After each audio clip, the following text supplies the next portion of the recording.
మనోజ్ఞం 16వ భాగం. హలో మనోజ్ఞ, ఎలా ఉన్నావు? పరిచిత కంఠస్వరం వినిపించి వెనుతిరిగి చూసింది. కాంప్లెక్స్లో బస్ దిగి బయటకు వస్తున్న మనోజ్ఞ. ఆమె వెనుక కౌశిక్ నిలబడి ఉన్నాడు. అతన్ని చూస్తూనే ఆమె నొసలు ముడిపడింది. ఇతడా? కాలేజీలో ఆనాటి సంఘటన తర్వాత అతడు తన్నెప్పుడూ వేధించలేదు.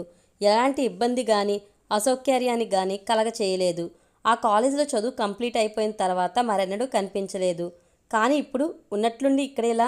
ఆమె అలా ఆలోచన సంద్రంలో మునిగి ఉండగానే, ఏంటి మనోజ్ఞ, నా ప్రెజెన్స్లో కూడా అంత పరాకు? మళ్ళీ జిడ్డుగడు తగులుకున్నాడేమిట్రా బాబు అని బెంగ పెట్టుకున్నావా? నీకు ఆ భయం అక్కర్లేదు. నేనిక్కడ నేను కలిసినది యాదృచ్ఛికంగానే కానీ ప్రీ ప్లాన్గా మాత్రం కాదు. పకపకా నవ్వాడు కౌశిక్.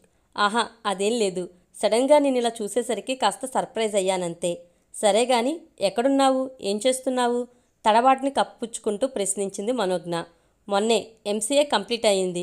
క్యాంపస్ సెలక్షన్లో జాబ్ కూడా వచ్చింది చెప్పాడు కౌశిక్ ఒకంత గర్వంగా. కంగ్రాట్స్ కౌశిక్, నాకు చాలా సంతోషంగా ఉంది అంది మనోజ్ఞ అతన్ని అభినందిస్తూ. ఇదంతా నీ చలవే మనోజ్ఞ అన్నాడు కౌశిక్ ఆరాధనగా ఆమెనే చూస్తూ. నేనా? భలేవాడివే కౌశిక్. నేనేం చేశాను? కష్టపడి చదివావు, ఫలితం పొందావు అంది మనోజ్ఞ చిన్నగా నవ్వి. పొగడతలు ఆశించకపోవడం నీ గొప్పతనం మనోజ్ఞ. నువ్వు కాదన్నా అవునన్నా నా ఈ విజయానికి సారథి నువ్వు. నువ్వే గనుక ఆనాడు నాకు దిశానిర్దేశం చేసుండకపోతే నేను నాశనమయ్యేవాణ్ణి.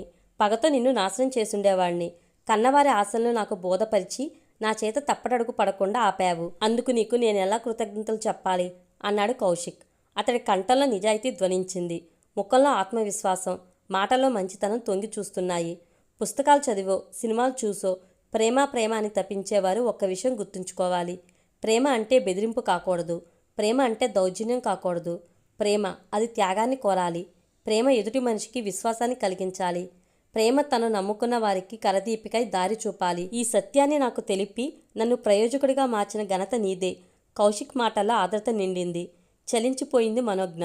నిజంగా తాను చెప్పిన 4 మంచి మాటలకు ఇంత మహత్తు ఉందా?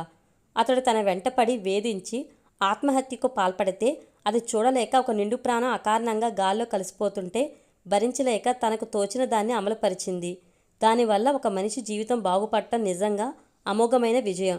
కౌశిక్ జీవితంలో ఇంతగా ఎదిగినందుకు సంతోషంతో ఆమె గుండె ఉప్పింగిపోయింది. నాలో ఈ మార్పుకి కారణమైన దేవతవి నువ్వు. అందుకు ఎప్పటికీ నా గుండెల్లో గుడి కట్టి నిన్ను పూజిస్తూనే ఉంటాను. భయపడకు. నన్ను ప్రేమించమని నిన్ను వేధించను. కానీ నాలో ఊపిరి ఉన్నంతకాలం నిన్ను మాత్రం మర్చిపోను. ఇది నిజం చెప్పాడు కౌశిక్ ఉద్విగ్నపూరితుడై. ఈసారి అతడి పలుకుల్లో అపరిపక్వత లేదు. వరాలిచ్చే దేవతను కొలుస్తున్నంత భక్తి కానవస్తుంది. కదిలిపోయింది మనోజ్ఞ. ఇప్పుడు ఆమె దృష్టిలో కౌశిక్ హిమాలయమంతా ఎత్తులో నిలబడి ఉన్నాడు. కన్నవారి కలలను అర్థం చేసుకుని వాళ్ళకి ఆనందాన్ని కలిగించే నిజమైన పుత్రుడు అతడు. నా గురించిన అన్ని వివరాలు చెప్పేశాను. నీ గురించేమీ చెప్పావు కాదు? కౌశిక్ మాటల్లో ఆప్యాయత కనిపించింది. నిష్ఠూరత మాటున. చెప్పడానికి పెద్దగా ఏమీ లేదులే. ఏదో స్కూల్ టీచర్గా ఉద్యోగం చేసుకుంటూ ఈ ఊళ్ళోనే ఉంటున్నాను పొడిగా అంది మనోజ్ఞ. ఆహా, మరి నీకు? అతడేం అడగాలనుకుంటున్నాడో అర్థమైంది మనోజ్ఞకు. తన మెడలోని నల్లపూసలు, కాలిమెట్టెలు వగైరా సౌభాగ్య చిహ్నాలు చూసి అతడు ఆ ప్రశ్న వేయబోతున్నాడని గ్రహించింది. నాకు పెళ్ళయింది కౌశిక్. మా వారు ఇదే ఊళ్ళో స్టేట్ బ్యాంక్లో పనిచేస్తున్నారు చెప్పింది నిర్లిప్తంగా. ఓ ఐసీ. ఇప్పుడు నాకు టైం లేదు. రేపే వెళ్ళిపోతున్నాను. ఈసారి వచ్చినప్పుడు మీ శ్రీవారిని తప్పక పరిచయం చేయాలి, సరేనా అన్నాడు కౌశిక్ స్నేహపూరితంగా నవ్వుతూ. ఓ ష్యూర్ అంది మనోజ్ఞ కూడా నవ్వుతూ. కౌశిక్ బాయ్ చెప్పి వెళ్ళిపోయాడు. ఇంతలో మనోజ్ఞ వెళ్లాల్సిన వైపు ఆటో వచ్చి ఆగింది. అందులోకి ఎక్కి కూర్చుంది మనోజ్ఞ. ఆటోలో కూర్చుందన్న మాటే గాని ఆలోచనలన్నీ వినోద్ చుట్టూనే పరిభ్రమిస్తున్నాయి. తనని ఇష్టపడి చేసుకున్న వినోద్ జీవితంలో ఏ ఆనందానికి నోచుకోకుండా పోయాడు. తండ్రి ఆరోగ్యం చక్కబడ్డానికి ఇంకా ఎంత సమయం తీసుకుంటుందో తాను ఊహించలేదు. అంతవరకు తనకి మానసిక నరకం తప్పదు. తనతో పాటు వినోద్ కూడా హింసను అనుభవించడం ఎంతవరకు న్యాయం? తన కోసం అతడు ఇంకా ఎన్నాళ్ళు నిరీక్షించాలి? వీల్లేదు. తను అనుసరిస్తూ వస్తున్న వినోద్ అలా జీవించవల్ల మిగిలిపోవడానికి వీల్లేదు. అందరి సమస్యలు తీర్చి అందరి పట్ల సమన్యాయం పాటించే తన్ను ఎంతగానో ప్రేమించి పెళ్లాడిన ప్రాణనాథునికి ఒక సమస్యగా మారిపోవడం తగని పని. సాధ్యమైనంత త్వరలో ఈ చిక్కుముడిని విప్పి ఈ సమస్యకి ఒక పరిష్కారాన్ని అన్వేషించాలి. అప్పుడే తనకి మనశ్శాంతి లభించేది. అలా ఆలోచించాక మనోజ్ఞ మదిలో అశాంతి తొలగి ప్రశాంతత నిండింది. ఏమిటి మను నువ్వంటున్నది? మతుండే మాట్లాడుతున్నావా? మనోజ్ఞ చెప్పింది విన్నాక అరిచాడు వినోద్ ఆగ్రహంగా. అవును వినోద్, మతుండే మాట్లాడుతున్నాను. నా వల్ల మీరు అనుభవిస్తున్న నరకయాతన చాలు. ఇంకా మిమ్మల్ని ఇక్కట్ల పాలు చేయడం నాకు ధర్మం కాదు. అందుకనే చెప్తున్నాను. హాయిగా నేను చెప్పినట్లు వినండి, సుఖపడతారు అంది పార్కులో గోల చేస్తూ ఆడుకుంటున్న చిన్నారులను చూస్తూ. అందుకని నీకు విడాకులిచ్చి మళ్ళీ పెళ్లి చేసుకోమని ఉచిత సలహాలు పారేస్తావా? కోపంతో ఆమెను మింగేసేలా చూశాడు వినోద్. మరేం చేయను? నన్ను పెళ్లి చేసుకున్న దగ్గర నుంచి మీరొక్క రోజన్నా సుఖంగా గడిపారా? ఏ ఒక్క రాత్రన్నా కంటి నిండా నిద్రపోయారా? మిమ్మల్ని ఇలా ఉసురు పెడుతూ నేనెంత పాప మూట కట్టుకుంటున్నానో మీకు తెలియదు. ఇంకా పాప మూట కట్టుకోవాలని నాకు లేదండి. అమ్మ పెట్టా పెట్టదు, అడుక్కు తిన్నివ్వదు అన్నట్లు నా వల్ల మీకెలాగో సుఖం దొరకనప్పుడు మీరు అలా చేస్తే తప్పేంటి? అంది మనోజ్ఞ హృదయంలోని బాధను అక్కడే అణిచివేస్తూ. ఈ మాటలు నీ మనసులోంచి రావడం లేదని నాకు తెలుసు. అయినా నిన్నెంతగా ప్రేమించి పెళ్లి చేసుకున్నది ఇలా అర్ధాంతరంగా వదిలేయడానికా? నేను నడి సముద్రంలో నావలా వదిలేసి నా దారి నేను చూసుకునేంత దుర్మార్గుణ్ణి అనుకున్నావా? ఆవేదనగా అన్నాడు వినోద్. మీ మనసు నాకు తెలుసు వినోద్. మీకు నేనంటే అపరిమితమైన అనురాగమని. కానీ నా పరిస్థితులు ఇప్పట్లో చక్కబడేలా కనబడటం లేదు. అసలు ఎప్పటికైనా చక్కపడతాయో లేదో తెలియదు. అందుకే చెప్తున్నాను, నా మాట వినండి. ఒకవేళ మనమిద్దరం కాపురం పెట్టాక మీ నాన్నకి ఇలా జరుగుంటే ఏం చేసుండేదానివని మీరు అడగవచ్చు. అప్పుడేం చేసేదాన్నో నేను చెప్పలేను. ఇప్పుడు మాత్రం వాళ్ళని ఆదుకోవాల్సిన కర్తవ్యం నాకుంది. మీతో కలిసి ఒక్కరోజు కూడా కాపురం చేయలేదన్న కారణం చాలు మనకిద్దరికీ డైవర్స్ మంజూరవడానికి. మ్యూచువల్ అండర్స్టాండింగ్ మీద మనం విడిపోవచ్చు సుదీర్ఘంగా చెప్పింది మనోజ్ఞ. పైకి నిబ్బరంగా, అలా అచంచలంగా కనిపిస్తుందే కానీ ఆమె హృదయంలో అగ్నిపర్వతాలు బద్దలవుతున్నాయి. ఒక్కరోజు కూడా భర్తతో వైవాహిక జీవితాన్ని తనివితీరా అనుభవించిన తాను ఇలా విడాకుల గురించి ప్రస్తావించాల్సి రావడం చాలా దురదృష్టకరమైన సంగతి. బహుశా చరిత్రలో ఈ రకంగా ప్రవర్తించిన తొలి ఆడపిల్ల తానేనేమో. ఒక విషాదభరిత దరహాస కిరణం మెరిసింది మనోజ్ఞ పెదవుల మీద. ఆల్ రైట్, నీకు న్యాయం అనిపించిన దాన్ని నువ్వు చెప్పావు. నా అభిప్రాయం కూడా విను. ఏ కారణం చేత కూడా చేపట్టిన ఆడపిల్ల చేతిని మధ్యలో వదిలేసే ప్రసక్తే లేదు. ఎన్ని అవాంతరాలు ఎదురైనా అవన్నీ సూర్యోదయం తర్వాత ఆకాశంలో పరుచుకున్న మబ్బులు చెల్లా చెదరైపోయినట్లు తొలగిపోతాయన్న విశ్వాసం నాకుంది. ఆ శుభదినం కోసం ఆత్రంగా ఆశగా ఎదురు చూస్తానే తప్ప నా స్వార్థం నేను చూసుకోను. ఇదే నా నిర్ణయం.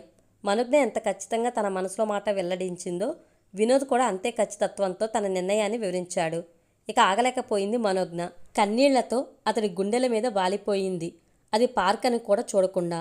మీకోసం ఏమీ చేయని ఈ భార్యపై మీకెందుకింత దయ వినోద్? మీ ప్రేమను అందుకునే అర్హత కానీ యోగ్యత కానీ నాకు లేవు. మీ మంచితనాన్ని నేను తట్టుకోలేకపోతున్నాను అంటూ బోను విలిపించసాగింది మనోజ్ఞ. ఆమె నయనాల్లోంచి చాలువారుతున్న కన్నీటి దారులు అతడి షర్ట్ని తడిపేస్తున్నాయి. తొలిసారిగా తన కౌగిట్లో ఒదిగిన అర్ధాంగి కన్నీటిని తన మునివేళ్లతో సుతారంగా తుడుస్తూ, ఏంటిరా మను ఇది? ఏంటి కన్నీరు? నీ మీద ఎందుకంత ప్రేమో చెప్పనా? నువ్వు నాకు దొరికిన అమూల్య రత్నానివి. రత్నాన్ని ఎవరైనా పారేసుకుంటారా చెప్పు అన్నాడు తన హృదయపేటికలో నిక్షిప్తం చేసిన ఆమెపై గల ప్రేమను స్వరంలో వ్యక్తపరుస్తూ అన్నాడు వినోద్. అయినా సరే కన్నీలాగడం లేదామెకు. ఆనందమో దుఃఖమో తెలియని అయోమయావస్థ నెలకొంది ఆమెలో. నువ్వు ధైర్యంగా ఉండు మను. ఏనాటికైనా గెలుపు నీదే. అమ్మలో తప్పకుండా మార్పు వస్తుంది. చూస్తుండు, ఆమె స్వయంగా వచ్చి నిన్ను కాపురానికి రమ్మని పిలుస్తుంది అంటూ ఓదార్చాడు ఆమెను. అతడి భుజాన్ని ఆసరాగా చేసుకుని విశ్రమించిన మనోజ్ఞకు ఎంతో తృప్తిగా అనిపిస్తుంది. జీవితాంతం అలాగే ఉండిపోవాలనిపిస్తుంది. మనసును ఆవరించిన దట్టమైన పొరల్ని కరిగించిన కన్నీరు ఇంకా అలా కళ్ళ వెంట ప్రవహిస్తూనే ఉంది. ఓ మై గాడ్ మను, నువ్వు అలా ఏడుస్తూ ఉంటే నిన్ను నేనేదో చేశాననుకుంటారు. దయచేసి ఏడు పాపు ప్లీజ్. దీనంగా చేతులు జోడించాడు వినోద్. పక్కున నవ్వింది మనోజ్ఞ అతడి ఫోర్స్ చూసి. అబ్బా, ఎన్ని ముత్యాలు రాలాయో.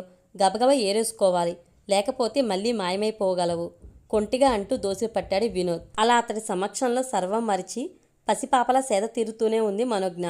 పార్కు వాచ్మెన్ వచ్చి టైమైపోతుందని హెచ్చరించే వరకు. పద పద, మరి కాసేపు ఉంటే కర్ర పట్టుకు 4 తగిలించి మరీ గెంటేయగలడు అన్నాడు వినోద్ లేచి నిలబడుతూ. ఇద్దరూ కలిసి జంటగా బయటకు నడిచి విడివిడిగా నిష్క్రమించారు. రామారావుకి ఈ మధ్యన ఒంట్లో బాగా లేదంటే తీసుకువెళ్ళి వాళ్ళ ఫ్యామిలీ డాక్టర్కి చూపించాడు వినోద్. అన్ని పరీక్షలు చేసిన తర్వాత ఆ రిపోర్ట్స్ చదివిన అతడు హైదరాబాద్ తీసుకెళ్లి పెద్ద డాక్టర్స్కి చూపించమని సూచించాడు. ఏం డాక్టర్, ఎనీథింగ్ సీరియస్ అని అడిగాడు వినోద్ కంగారుగా. అది ఇప్పుడిప్పుడే చెప్పలేను. లివర్ దెబ్బతిందేమోనని డౌట్గా ఉంది. సెకండ్ ఒపీనియన్ తీసుకుంటే మంచిదని నా ఉద్దేశం అన్నాడు డాక్టర్ గాబరా చెందవద్దంటూ. బ్యాంకుకి 4 రోజులు సెలవు పెట్టి తండ్రిని తీసుకుని హైదరాబాద్కి పయనమయ్యాడు వినోద్.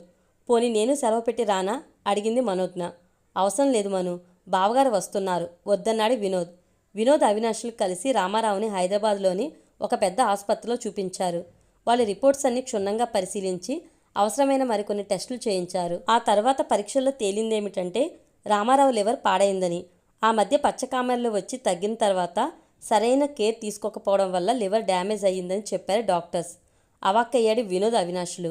అర్జెంటుగా లివర్ మార్పిడి చేయాలని, లివర్ డొనేట్ చేసే దాతతో పాటుగా వైద్యం నిమిత్తం కనీసం 25 లక్షల రూపాయలు ఖర్చు అవుతుందని అంచనా వేసి చెప్పారు డాక్టర్స్. తండ్రికి కాలేయాన్ని దానం చేయడానికి వినోద్ సిద్ధపడ్డాడు. కానీ అంత డబ్బు ఎక్కడి నుంచి తేవాలో అతనికి బోధపడలేదు. సరే, ఏదో కింద మీద పడి సంపాదించవచ్చు, అవసరమైతే అన్ని లోన్లు వాడి డబ్బు తేవచ్చును. ఇంకా చాలకపోతే ఊళ్ళో ఉన్న 5 ఎకరాల పొలాన్ని కూడా అమ్మకానికి పెట్టొచ్చు.